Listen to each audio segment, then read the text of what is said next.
Tema de aprendizagem 2. Introdução. Vamos continuar nossos estudos. Então, nasceu a ciência da administração.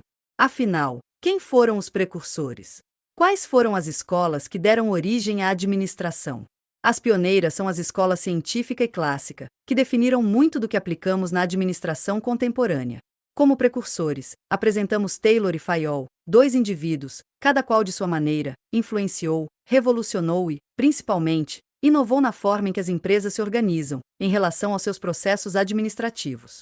A escola científica recebeu contribuições do tipo direta para maior eficiência nos processos produtivos, incluindo a redução de custos e a contribuição direta para a estruturação e a aplicação dos princípios da administração. A escola clássica apoiou-se na estrutura, partindo da visão sistêmica da organização e visando garantir a eficácia e eficiência de todos os envolvidos no processo, contribuiu significativamente para a forma como olhamos e entendemos a administração nos dias atuais. A grande questão levantada pelas duas escolas foi como um operário pode executar com qualidade uma atividade se ele não foi envolvido no planejamento da mesma? Assim, ao longo deste tópico, iremos responder como os estudiosos dirimiram esta equação, visando gerar o equilíbrio entre aumento da produtividade envolvendo mais o operário. Outro grande destaque deste tópico é dado ao empresário Henry Ford, pioneiro e visionário, por aplicar constantemente o aperfeiçoamento de métodos e processos de trabalho através dos princípios de intensificação, economicidade e produtividade. Seguidor dos estudos feitos por Taylor, torna-se uma das maiores fortunas da sua época nos Estados Unidos. Tanto a escola científica quanto a clássica revelaram aos administradores uma nova abordagem, um novo jeito de fazer e ver os processos. Certamente, a palavra mudança, que nos é tão familiar, já causava necessidade de adaptar-se na época do surgimento da ciência da administração. E por fim, veremos que as escolas científica e clássica também sofreram críticas, pois segundo os estudiosos, suas abordagens eram muito simplificadas, bem como tinham seu foco muito voltado para a organização formal, deixando de lado a organização informal. Vamos conhecer melhor as escolas da administração? A teoria científica da administração. Vamos conhecer a origem e o surgimento da teoria da administração científica, em que um dos destaques é a Revolução Industrial, fato que teve seu início na Inglaterra e que trouxe mudanças impactantes na forma em que os indivíduos se relacionam com o trabalho, bem como na forma como a sociedade passou a organizar-se nos aspectos econômicos, sociais e inclusive culturais. Além disso, outra grande contribuição na teoria da administração científica foi a de Taylor. A sua principal contribuição foi através de sua percepção e propostas em relação à crescente necessidade das empresas, na época, em melhorarem os seus processos produtivos, visando a maior eficácia e eficiência. Então, ao conhecimento. Leia com atenção os temas apresentados em destaque. Eles servem para auxiliar seu processo de aprendizagem. Origem e o surgimento da teoria da administração científica. O momento é o século XVIII. Segundo Mota, 2006 p. 24, Descartes negou todo o conhecimento recebido com base apenas em costumes e tradições e salientou o poder da razão para resolver qualquer espécie de problema. Era a substituição do tradicional pelo racional. Assim, o racionalismo atinge o seu auge, passando a ser aplicado às ciências naturais e finalmente às ciências sociais. Porém, um campo que ainda não havia sido afetado pela racionalização era o campo do trabalho. O surgimento e a adoção das primeiras máquinas nos processos produtivos, no início do século XX, tornaram o trabalho mais eficiente, porém, ainda não havia provocado a racionalização da organização e a execução do trabalho. Oliveira, 2010, relata que a administração é um processo evolutivo, gradativo e cumulativo, bem como torna-se difícil precisar com exatidão em que momento a administração sofreu influências e subsequentes mudanças. No entanto, o autor ainda relata as principais contribuições da administração para as organizações. Contribuição direta para maior eficiência nos processos produtivos, incluindo a redução de custos. Não implicou, na maior parte das vezes, em maior carga horária e, muito menos, em piores condições de trabalho. Em um contexto mais amplo, contribui para a evolução das comunidades onde as fábricas se localizavam. Contribuição direta para a estruturação e a aplicação dos princípios da administração. Oliveira, 2010, p. 74. Primeiro período Taylor. Acompanhe, na figura a seguir, um breve relato sobre a origem e trajetória de Taylor, informações que irão auxiliar os seus estudos. Figura 3. Breve origem e trajetória de Taylor. Frederick Winslow Taylor, de 1856 a 1915, o fundador da administração científica, nasceu na Filadélfia, nos Estados Unidos. Veio de uma família quaquer de princípios rígidos e foi educado com forte mentalidade de disciplina, devoção ao trabalho e poupança. Iniciou sua carreira como operário na Mid-Valley Steel Co., passando a capataz, contramestre até chegar a engenheiro, quando se formou pelo Stevens Institute.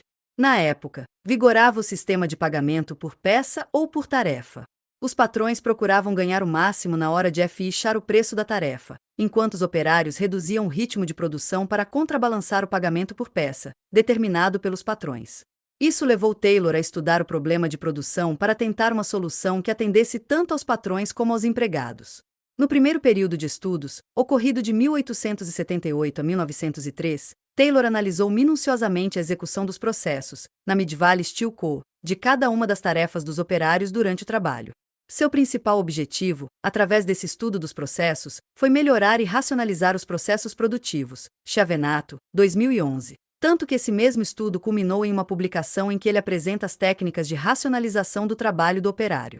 Observe que nos estudos realizados por Taylor, destaca-se que ele verificou que o operário médio, com o equipamento disponível, produzia menos, muito menos do que era potencialmente capaz de acordo com Chiavenato, 2014, p. 56, evidenciando desta forma a ênfase na tarefa. Esse estudo levou Taylor a concluir que, se um operário que produzia muito percebesse que seu colega, que tinha a mesma função, produzia bem menos, mas ganhava exatamente a mesma remuneração, desencadearia desmotivação no funcionário que antes produzia muito, e esse passaria a produzir igual ou até menos que seu colega. Taylor propôs o pagamento conforme o volume de produção, ou seja, por tarefa de cada um dos operários, conseguindo com isso um aumento significativo na produção. Chiavenato, 2014. Segundo período Taylor.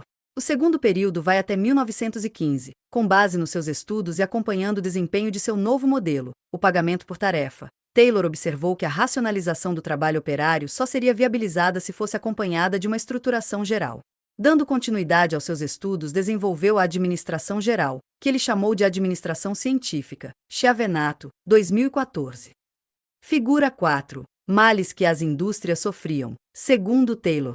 Os 3 males de que as indústrias sofriam, segundo Taylor. Vadiagem dos operários, pois perceberam que se trabalhassem em ritmo acelerado ou lento, a remuneração seria a mesma. Os gerentes desconhecem as rotinas e o tempo necessário para executar cada tarefa. Falta de padronização para a execução das tarefas, e ausência de utilização de técnicas adequadas. Informações ou conhecimentos sobre a motivação e comportamento do indivíduo, quando inserido no processo produtivo, eram escassos, quando não inexistentes.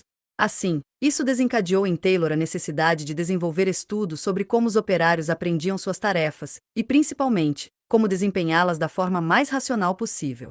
A partir da análise dessa necessidade, Taylor desenvolveu a ORT, Organização Racional do Trabalho, assunto que iremos abordar em seguida.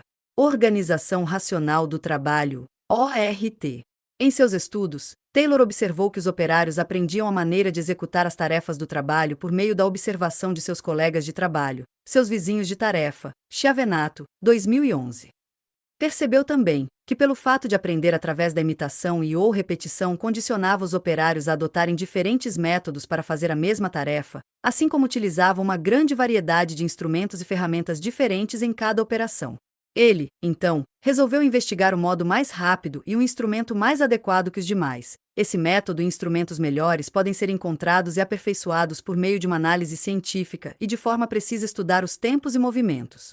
Essa tentativa de substituir métodos empíricos e rudimentares pelos métodos científicos recebeu o nome de Organização Racional do Trabalho, ORT, Chiavenato, 2011, p. 56. No quadro a seguir estão listados os principais aspectos contemplados em relação à ORT, Organização Racional do Trabalho. Quadro 5. Aspectos da ORT. A. Análise do trabalho e estudo de tempo e movimentos. A análise do trabalho consiste em decompor cada tarefa e cada operação em uma série ordenada de movimentos simples. Os movimentos inúteis eram eliminados e os movimentos úteis eram simplificados, racionalizados ou fundidos com outros movimentos, para proporcionar economia de tempo e de esforço ao operário, ao mesmo tempo em que se fazia estudo de tempo e movimentos, ou seja, a determinação do tempo médio que um operário comum levaria para executar uma tarefa. Com isso, padronizava-se o método de trabalho e o tempo destinado à sua execução. B. Estudo da fadiga humana. Por meio da aplicação dos métodos científicos, a administração procurou eliminar os movimentos desnecessários para o desenvolvimento de uma determinada atividade, visando a diminuição dos esforços musculares. Os movimentos em demasia proporcionavam a fadiga e, por sua vez, a queda da produção. C. Divisão do trabalho e especialização do operário. A divisão do trabalho proporcionou a especialização do operário pelo fato de ele se limitar à execução rotineira do mesmo trabalho. Dessa forma, cada operário passou a ser especializado na execução de tarefas simples e elementares, visando seu ajuste aos padrões descritos e às normas do desempenho estabelecidas pelo método. A ideia era de que a eficiência aumenta com a especialização. Quanto mais especializado for um operário, maior será sua eficiência. D. Desenho de cargos e tarefas. O desenho de um cargo compreende a definição de seu conteúdo em termos de tarefa ou atividades, bem como os métodos necessários para sua execução e seu relacionamento com outros cargos. Facilita e faz com que cada trabalhador conheça o seu campo de atuação e as relações do que faz com os demais cargos existentes na organização. E incentivos salariais e prêmios de produção. Taylor partiu do pressuposto de que os trabalhadores deveriam desenvolver os seus trabalhos dentro dos padrões de tempo determinado. Relacionou a remuneração com a quantidade produzida. O salário era determinado pelas peças produzidas por cada trabalhador. F. Condições de trabalho. Conforme Taylor e seus seguidores, a eficiência não está atrelada só à aplicação dos métodos científicos e ao incentivo salarial, mas também às condições de trabalho. G. Padronização. Padronizar os métodos de trabalho consiste em selecionar os métodos mais condizentes para o desenvolvimento de determinada tarefa. A padronização tinha por objetivo eliminar os desperdícios e incrementar os níveis de eficiência. H. Supervisão funcional. A supervisão funcional demonstra que cada supervisor deve cuidar de determinada área ou especialidade, por exemplo, recursos humanos, marketing, finanças, logística. O supervisor possui autoridade somente na área que supervisiona. O operário deve reportar-se a um único supervisor. No quadro a seguir, observe e estude os aspectos que fundamentam a ORT, abordados de forma mais objetiva, possibilitando uma visão generalista sobre os aspectos dos estudos de Taylor, já mencionados e esclarecidos no quadro 4. Quadro 6. Aspectos que fundamentam a ORT. A ORT é fundamentada nos seguintes aspectos: análise do trabalho e do estudo de tempos e movimentos, estudo da fadiga humana, divisão do trabalho e especialização do operário, desenho de cargos e de tarefas, incentivos salariais e prêmios de produção, conceito de homo econômicos, condições ambientais de trabalho, padronização.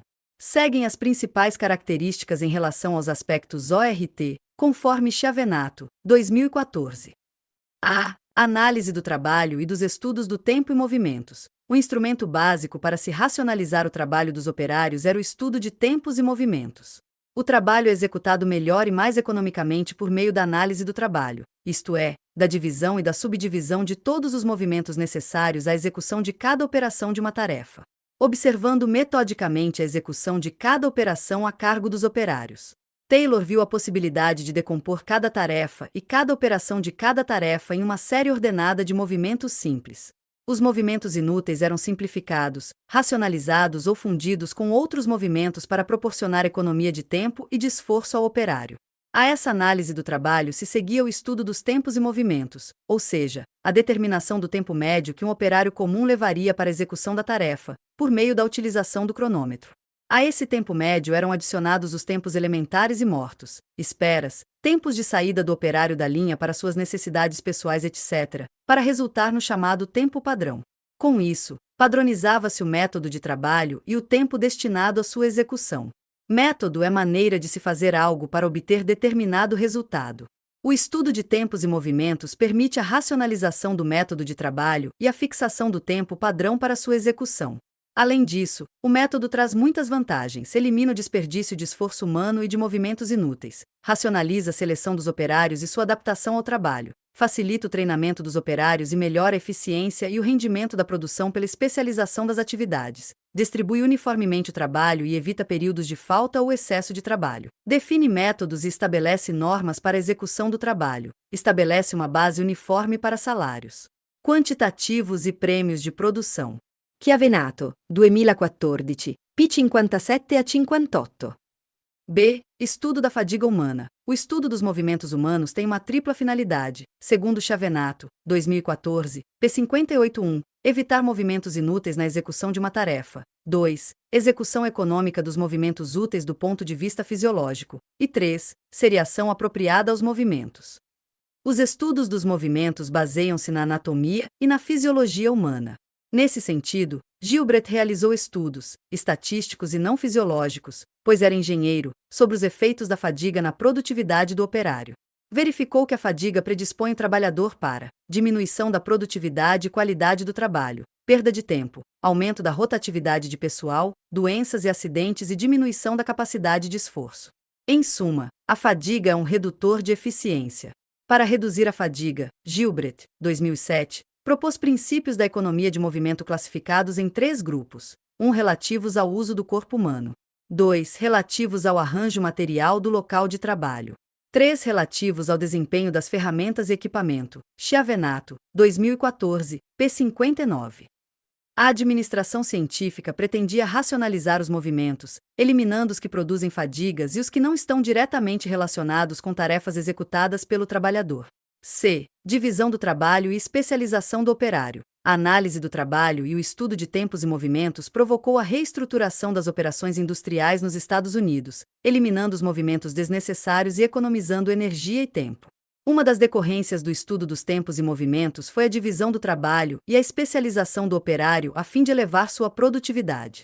Com isso, cada operário passou a ser especializado na execução de uma única tarefa para ajustar-se aos padrões descritos e às normas de desempenho definidas pelo método. D. Desenho de cargos e de tarefas. A primeira tentativa de definir e estabelecer racionalmente cargos e tarefas aconteceu com a administração científica. Nesse aspecto, Taylor foi pioneiro. Como todo pioneiro, é reverenciado por alguns e criticados por outros. A simplificação no desenho dos cargos permite as seguintes vantagens: 1. Admissão de empregados com qualificações mínimas e salários menores, reduzindo os custos de produção. 2. Minimização dos custos de treinamento. 3. Redução de erros na execução, diminuindo os refugos e as rejeições. 4. Facilidade de supervisão, permitindo que cada supervisor controle um número maior de subordinados. 5. Aumento da eficiência do trabalhador, permitindo maior produtividade. Chavenato, 2014, p. 60. E incentivos salariais e prêmios de produção. Uma vez analisado o trabalho, racionalizadas as tarefas e padronizado o tempo para sua execução, selecionado cientificamente o operário e treinado de acordo com o método pré-estabelecido, resta fazer com que o operário colabore com a empresa e trabalhe dentro dos padrões de tempo previstos. Para obter essa colaboração do operário, Taylor e seus seguidores desenvolveram planos de incentivos salariais e prêmios de produção. A ideia básica era a de que a remuneração baseada no tempo, salário, diário ou por hora, não estimula ninguém a trabalhar mais e deve ser substituída por remuneração baseada na produção de cada operário. Salário por peça. Operário que produz pouco ganha na proporção de sua produção. O estímulo salarial adicional para que os operários ultrapassem o tempo padrão é o prêmio da produção. F. Conceito do Homo economicus. A administração científica se baseou no conceito de Homo economicus, isto é, do homem econômico. Segundo esse conceito, toda pessoa é concebida como influenciada exclusivamente por recompensas salariais, econômicas e materiais. Em outros termos, o homem procura o trabalho não porque gosta dele, mas como meio de ganhar a vida pelo salário que o trabalho proporciona. O homem é motivado a trabalhar pelo medo da fome e pela necessidade de dinheiro para viver. Assim, as recompensas salariais e os prêmios de produção, e o salário baseado na produção, influenciam os esforços individuais do trabalho, fazendo com que o trabalhador desenvolva o máximo de produção de que é fisicamente capaz para obter um ganho maior. Uma vez selecionado cientificamente o trabalhador, ensinando o método de trabalho e condicionada sua remuneração à eficiência, ele passaria a produzir o máximo dentro de sua capacidade física. H. Condições ambientais de trabalho. Verificou-se que a eficiência depende não somente do método de trabalho e do incentivo salarial, mas também de um conjunto de condições de trabalho que garantam o bem-estar físico do trabalhador e diminuam a fadiga. As condições de trabalho que mais preocuparam a administração científica foram: 1. Adequação de instrumentos e ferramentas de trabalho e de equipamentos de produção para minimizar o esforço do operador e perda de tempo na execução da tarefa. 2. Arranjo físico das máquinas e dos equipamentos para racionalizar o fluxo da produção. 3. Melhoria do ambiente físico de trabalho de maneira que o ruído, a ventilação, a iluminação e o conforto no trabalho não reduzam a eficiência do trabalhador. 4. Projeto de instrumentos e equipamentos especiais, como transportadores, seguidores, contadores e utensílios para reduzir movimentos inúteis. Chiavenato, 2014, p. 61. E padronização. A Organização Racional do Trabalho não se ocupou somente da análise do trabalho, estudo de tempos e movimentos, fadiga do operário, divisão do trabalho, especialização do operário e planos de incentivo salarial. Foi além e passou a se preocupar também com a padronização de métodos e processos de trabalho, máquinas e equipamentos, ferramentas e instrumentos, matérias-primas e componentes no intuito de reduzir a variabilidade e a diversidade no processo produtivo, e daí eliminar o desperdício e aumentar a eficiência. Quadro 7. 4 princípios da gerência segundo Taylor. Um princípio do planejamento. Substituir, na execução da tarefa, o critério individual do operário, e a sua forma empírica de aplicação ser substituída pela ciência por meio do planejamento do método de trabalho. 2. Princípio do preparo. Selecionar cientificamente os trabalhadores conforme suas aptidões, preparando-os e treinando-os visando o aumento da produtividade. Inclui-se. Este planejamento visa a preparação das máquinas e equipamentos em um arranjo físico e disposição racional. 3. Princípio do controle. Controlar constantemente o trabalho para certificar-se de que está sendo executado conforme os métodos e planos estabelecidos. A gerência deve cooperar para que a execução feita pelos trabalhadores seja sempre a melhor possível. 4. Princípio da execução. Distribuir as tarefas de cada trabalhador para que a execução seja feita de forma responsável e disciplinada. Os seguidores de Taylor. Taylor teve alguns seguidores que desenvolveram a linha de seus estudos. Dentre eles temos Frank e Lillian Gilbreth, Henry Gantt, Hugo Munsterberger e Henry Ford. Estes seguidores serviram para estudar a administração científica e completar, além de apresentar e discutir, o trabalho de Taylor.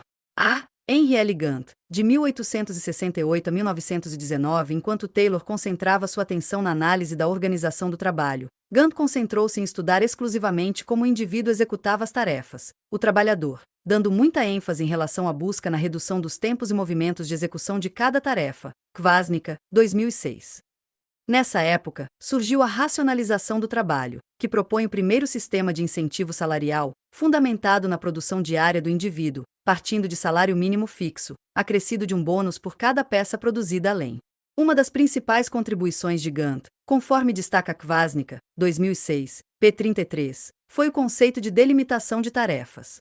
Ele defendeu esse conceito como uma ajuda para maior eficiência. Surgiu que é responsabilidade da administração verificar que a tarefa seja delimitada corretamente e que os meios estejam disponíveis para que ela seja executada.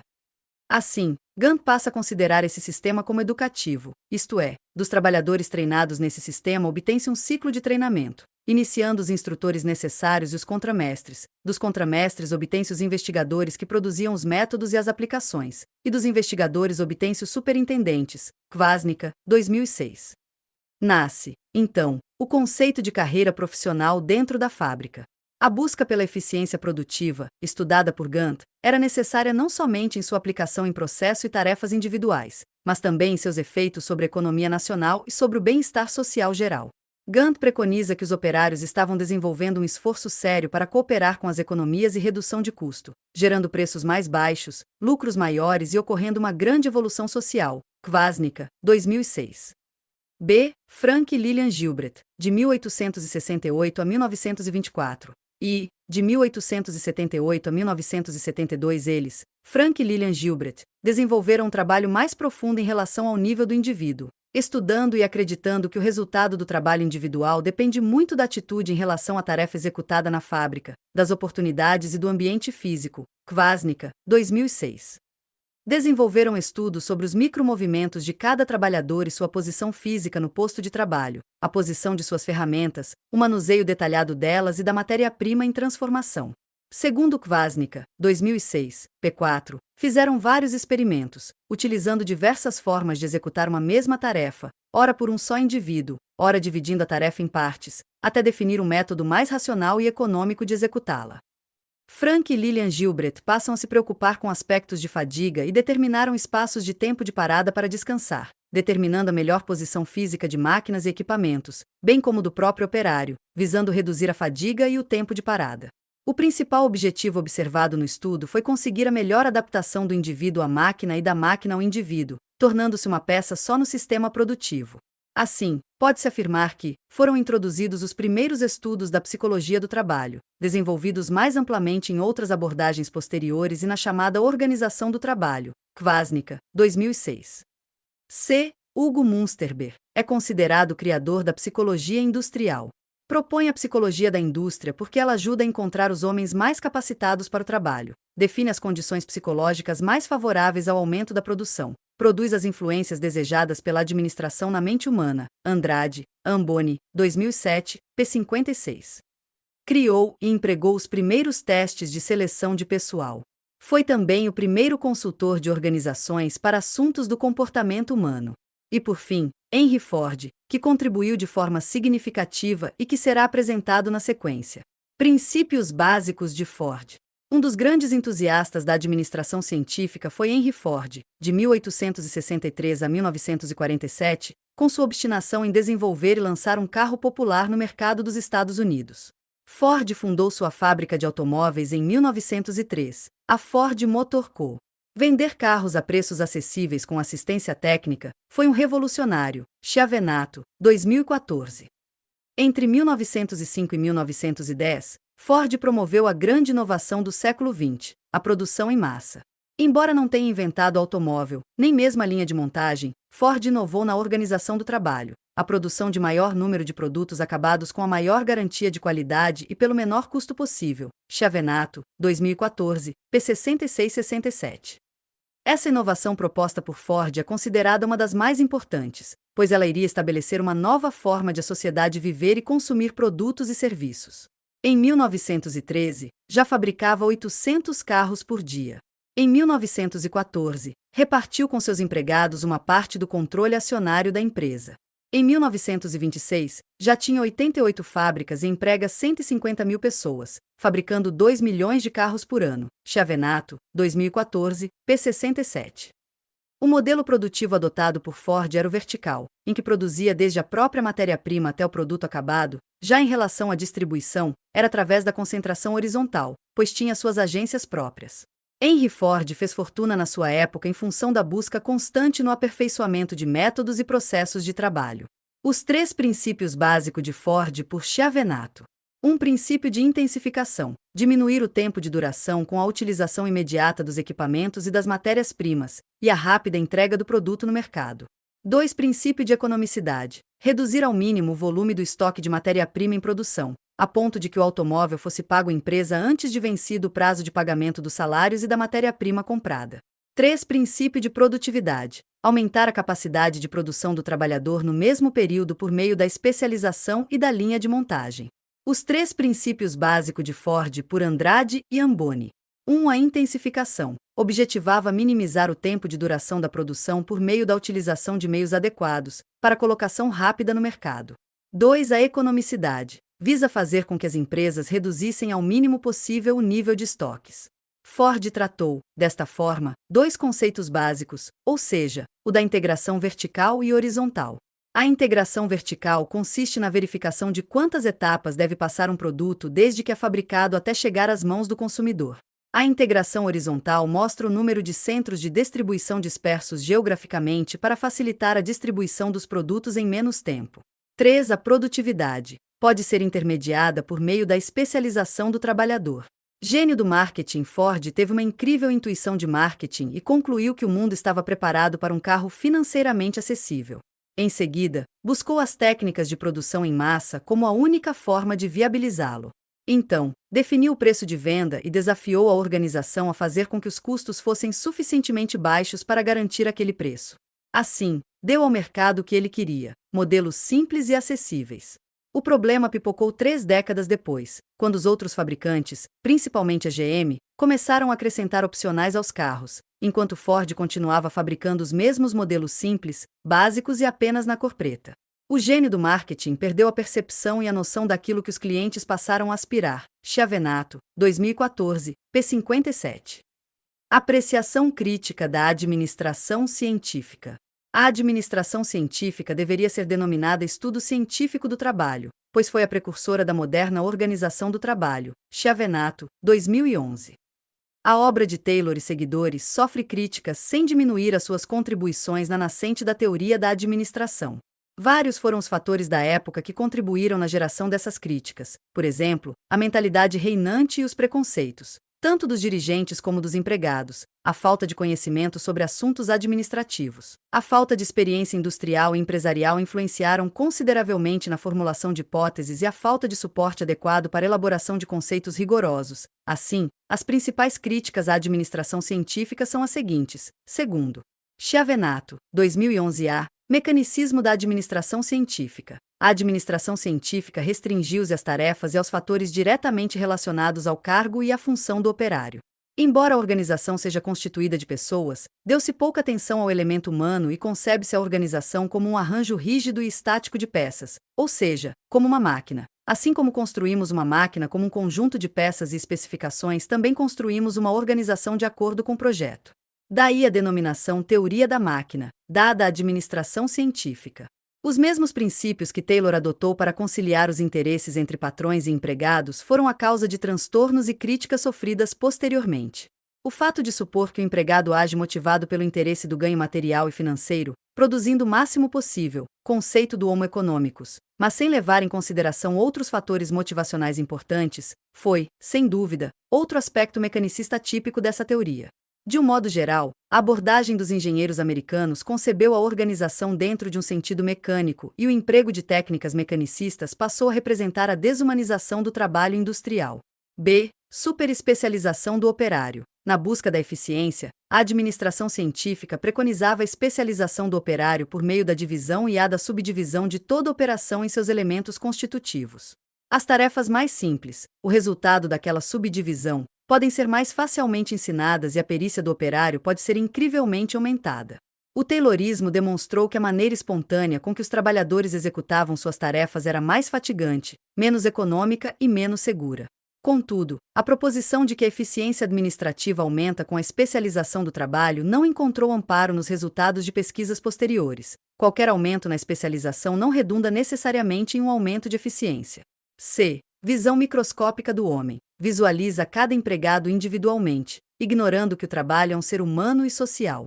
A partir de sua concepção negativista do homem, na qual as pessoas são preguiçosas e ineficientes, Taylor enfatiza o papel monocrático do administrador. A aceleração do trabalho só pode ser obtida por meio da padronização obrigatória dos métodos, da adoção obrigatória de instrumentos e das condições de trabalho e cooperação obrigatórias. E essa atribuição de impor padrões e forçar a cooperação compete exclusivamente à gerência. D. Ausência de comprovação científica. Abordagem incompleta da organização. I. Limitação do campo de aplicação. F. Abordagem prescritiva e normativa. G. Abordagem de sistema fechado. H. Pioneirismo na administração. Ainda em relação aos pontos considerados críticos na administração. Recompensas salariais. Enfoque mecanicista do homem. Abordagem fechada. A administração científica não faz referência ao ambiente externo direto e indireto da empresa. Taylor limitou-se a estudar os aspectos internos da empresa, principalmente aqueles ligados ao chão de fábrica, que puderam aumentar a produção. Superespecialização do operário. E. Exploração dos operários. Andrade, Amboni, 2007, p. 58. A teoria clássica da administração. A teoria clássica, cuja origem ocorreu na Europa, através de Fayol, que dedicou seus estudos em relação às estruturas organizacionais, em especial a forma como os departamentos e os setores das empresas funcionavam e como era a relação entre eles. A partir desta visão sistêmica, a teoria clássica tem sua ênfase na estrutura, analisando a estrutura organizacional de cima para baixo, observando a forma como os departamentos e setores interagem, e como essa interação impacta nos resultados das empresas. Taylor estudou e apresentou métodos para otimizar processos, pois era uma época em que as empresas apresentavam crescimentos acelerados. Assim, vamos conhecer as principais contribuições desta teoria para a ciência da administração, só lembrando que a leitura com critério e atenção dos temas destacados visam facilitar a construção de seu conhecimento. A obra de Fayol e a sua teoria. Henri Fayol, de 1841 a 1925, o fundador da teoria clássica, nasceu em Constantinopla e faleceu em Paris, vivendo as consequências da Revolução Industrial e, mais tarde, da Primeira Guerra Mundial. Formou-se em engenharia de Minas e entrou para uma empresa metalúrgica e carbonífera onde fez sua carreira. Fayol expôs sua teoria da administração no livro Administration Industrielle et Generale, publicado em 1916. Seu trabalho, antes da tradução para o inglês, foi divulgado por Ulrich Gulick, 2 autores clássicos. Henry Fayol é considerado o pai da teoria clássica. Enquanto Taylor desenvolvia a administração científica nos Estados Unidos, em 1916, na França, surgia a teoria clássica da administração com Fayol, Caravantes, Pano, Kloekner, 2006. Enquanto a administração científica era pautada na tarefa realizada pelo operário, a recém-chegada teoria clássica da administração iria apoiar-se na estrutura. A teoria clássica parte da visão sistêmica da organização e principalmente de sua estrutura, visando garantir a eficiência de todos os envolvidos no processo. Princípios básicos da administração segundo Fayol. Fayol, em seus estudos, destaca que todas as empresas apresentam 6 funções básicas. Item técnicas, ligada aos processos da produção de bens ou de serviços da empresa. Item comerciais, ligada às compras e vendas feitas na empresa. Item financeiras, ligada à gestão dos recursos financeiros na empresa. Item de segurança, ligada à proteção e preservação dos bens e das pessoas. Item contábeis, ligada aos registros, balanços, custos, inventário e estatísticas. Item administrativas, ligadas aos processos de integração entre os gestores cúpula, junto às 5 funções anteriores. Elas coordenam e sincronizam as demais funções da empresa. Fayol define que administrar é prever, organizar, comandar, coordenar e controlar. Caravantes, Pano, Kloekner, 2006, p. 61. Ainda que sua formação fosse de engenheiro, o conhecimento para sua contribuição para a ciência da administração obteve em decorrência de sua participação e organização do ambiente de gestão em que Fayol apresenta as funções do administrador como sendo: item prever, antever o futuro e planejar as ações para atingir. Item organizar, envolver as pessoas e os processos de forma organizada. Item comandar, informar e orientar as pessoas. Item coordenar, liderar todos os processos e pessoas da empresa. Item controlar, acompanhar para que tudo ocorra conforme previsto. Chiavenato, 2014. Na figura a seguir apresentamos as funções do administrador contempladas por Fayol, correlacionadas com as funções administrativas, técnicas, comerciais, financeiras, de segurança, contábeis. Princípios gerais da administração para Fayol. Mantendo a tradição, toda ciência baseia-se em leis ou princípios. Chiavena 0, 2014. Fayol também definiu os princípios gerais da administração, porém, ele os apresenta, mas não atribui a eles uma estrutura rígida, inflexível, muito pelo contrário, esses princípios são flexíveis, universais, atemporais, ou seja, podem ser aplicados em qualquer momento ou tempo. No quadro a seguir constam os princípios, já bastante estudados, mas ainda muito contemporâneos e utilizados nas organizações atuais e certamente nas que ainda estão por vir, pois estes princípios são abrangentes, com característica temporal, conforme já mencionado. Os 14 princípios gerais de administração para Fayol. 1. Divisão do trabalho, especialização das pessoas e das tarefas visando ao aumento da eficiência. 2. Autoridade e responsabilidade. Definem quem dará a ordem e quem as obedecerá. Autoridade e responsabilidade definem a necessidade de prestar conta e é uma consequência da autoridade. As duas, autoridade e responsabilidade, sempre seguem juntas. 3. Disciplina, atitude, foco e respeito à hierarquia na atividade definida. 4. Unidade de comando. Cada empregado deve receber o comando de somente um coordenador. Autoridade única. 5. Unidade de direção. Um único plano que visa atingir um objetivo previamente definido pelo conjunto. 6. Subordinação dos interesses individuais aos gerais. Os interesses gerais da empresa estão acima dos interesses particulares das pessoas. 7. Remuneração de pessoal. Os empregados e a empresa devem ficar satisfeitos. 8. Centralização. Autoridade centralizada no topo da hierarquia da empresa. 9. Cadeia escalar. A autoridade vai do nível mais alto ao mais baixo, prevalecendo o princípio do comando. 10. Ordem. Engloba materiais e pessoas, cada coisa em seu lugar. 11. Equidade. Obter a aceitação das pessoas através da boa convivência e aceitação. 12. Estabilidade do pessoal. A permanência das pessoas na função pelo maior tempo possível, bem como constante a saída e entrada de pessoas na empresa, são prejudiciais. 13. Iniciativa. Tomar a frente de uma ação e executar com eficiência. 14. Espírito de equipe. Conviver e interagir entre as pessoas e os grupos é vital para o bom desempenho das empresas. Andrade e Amboni, 2007, p. 65, descrevem a diferença entre administração e organização. A administração é um conceito amplo por envolver o planejamento, a organização, a direção, o controle e a coordenação de forma interconectada. Organização significa o ato de organizar, estruturar, integrar os recursos e os órgãos incumbidos de sua administração e estabelecer as relações entre si. Apreciação crítica da administração clássica. As críticas à teoria clássica são numerosas. Todas as teorias posteriores da administração se preocupam em apontar falhas, distorções e omissões dentro da abordagem que representou durante várias décadas o figurino que serviu de modelo, sendo elas a abordagem simplificada da organização formal e a ausência de trabalhos experimentais. Chiavenato, 2011.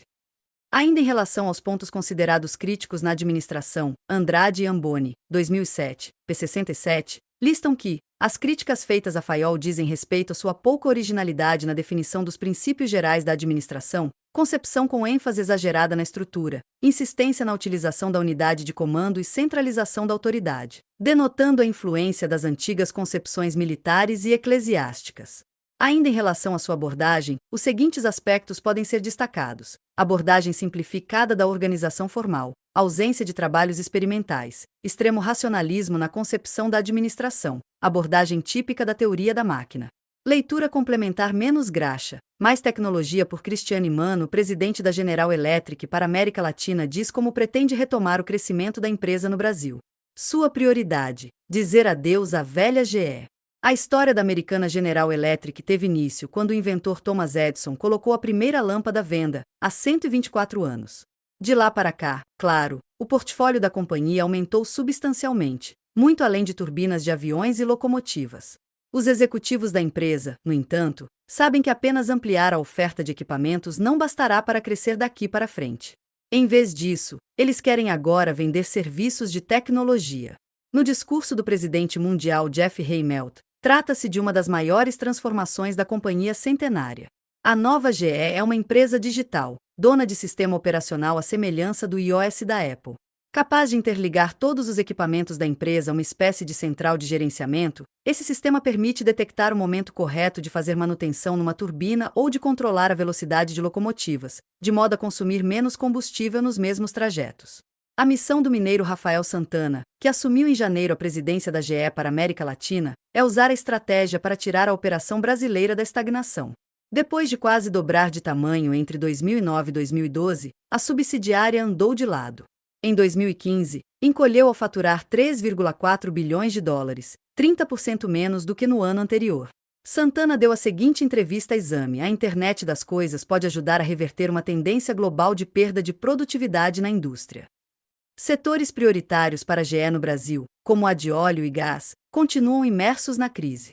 Como será possível voltar a crescer? Ter um portfólio diversificado ajuda, embora muitos setores estejam enfrentando grandes desafios. Ainda assim, nossa agenda para 2016 é de crescimento. Mesmo na área de óleo e gás, estamos ampliando nossa oferta de produtos. Também tenho falado com indústrias com as quais nunca tivemos contato, como montadoras de automóveis. A prioridade não é apenas vender equipamentos, e sim vender ganho de produtividade, como sistemas capazes de conectar máquinas à internet. Jeffrey Immelt, presidente mundial da GE, afirmou que pretende transformar a empresa em uma gigante de tecnologia. Ainda é apenas uma ideia ou já existem resultados práticos? As receitas vindas do que chamamos de internet industrial já somam mais de 5 bilhões de dólares por ano, globalmente. Mas há estimativas de que poderá ser um mercado de mais de 200 bilhões de dólares até 2020. É uma das transformações mais significativas da história centenária da companhia. Para dar um exemplo prático do que já fazemos, criamos para cada equipamento um gêmeo digital. Essa réplica permite gerenciar a manutenção com base em dados reais de uso de cada equipamento, não apenas em dados estatísticos. É uma mudança capaz de evitar manutenção desnecessária ou outros imprevistos. O potencial é enorme, em razão da base de dados instalada que temos. Metade das turbinas de avião em funcionamento em todo o mundo é da GE. Até 2020 queremos ter 70 mil turbinas de avião e de 100 milhões de lâmpadas conectadas à internet. E vamos gerenciar a eficiência desses sistemas. O que motivou essa mudança? Enquanto diversos setores estão estagnados, existe uma demanda enorme no mundo por ganho de produtividade. Até 2020, o crescimento da produtividade industrial no mundo era de 4% ao ano. Hoje, temos algo em torno de 1% ao ano. E a internet das coisas poderá ajudar a recuperar essa perda. Já existem exemplos de aplicações dessa tecnologia no Brasil? Existem locomotivas em Minas Gerais conectadas à internet. Com a captura de dados, conseguimos até 25% de redução no número de falhas. Podemos prever as rotas de todas as locomotivas e programar a redução de velocidade antecipada para não perder combustível com paradas bruscas e retomadas. Em novembro de 2015, a GE realizou o maior negócio de sua história ao adquirir a divisão de energia da francesa Alstom, por 10,6 bilhões de dólares. Qual foi o impacto da compra na operação brasileira? Aumentamos nossa base de geração de energia térmica e de energia renovável. Hoje, somos a maior empresa de energia renovável da América Latina e do Brasil. Após a integração, mais de um terço da energia gerada no Brasil, atualmente, passa por equipamentos da GE. Antes da Alstom não operávamos com hidrelétricas no Brasil e tínhamos equipamentos e 13 usinas de energia no país. Hoje são 22. Resumo do tópico 2 neste tópico. Você viu que estudamos as duas primeiras escolas de administração, escola científica e escola clássica. A administração científica, iniciada por Taylor e seus seguidores, constitui a primeira teoria administrativa, e que irá contribuir de forma significativa na concepção e construção das demais escolas da administração. No primeiro período de sua obra, Taylor parte da análise da tarefa, analisou minuciosamente a execução dos processos. No segundo período, Taylor voltou-se para a racionalização do trabalho, ORT. Apesar das limitações e restrições, as teorias não apagam o fato de que a administração científica foi o primeiro passo na busca de uma teoria administrativa. O pioneiro da teoria clássica, Henry Fayol, é considerado, juntamente com Taylor, um dos fundadores da moderna administração. Definiu as funções básicas da empresa e o conceito de administração: prever, organizar, comandar, coordenar e controlar. A teoria clássica formula a teoria da organização, tendo como base a administração como uma ciência e com a ênfase na estrutura. Para definir a administração, os autores clássicos utilizam o conceito de elementos da administração, ou funções do administrador, que formam o processo administrativo. As principais críticas atribuídas à teoria clássica são a abordagem simplificada da organização formal, deixando de lado a organização informal, a ausência de trabalhos experimentais para dar base científica às suas afirmações e princípios, o mecanicismo da abordagem, Chiavenato, 2014.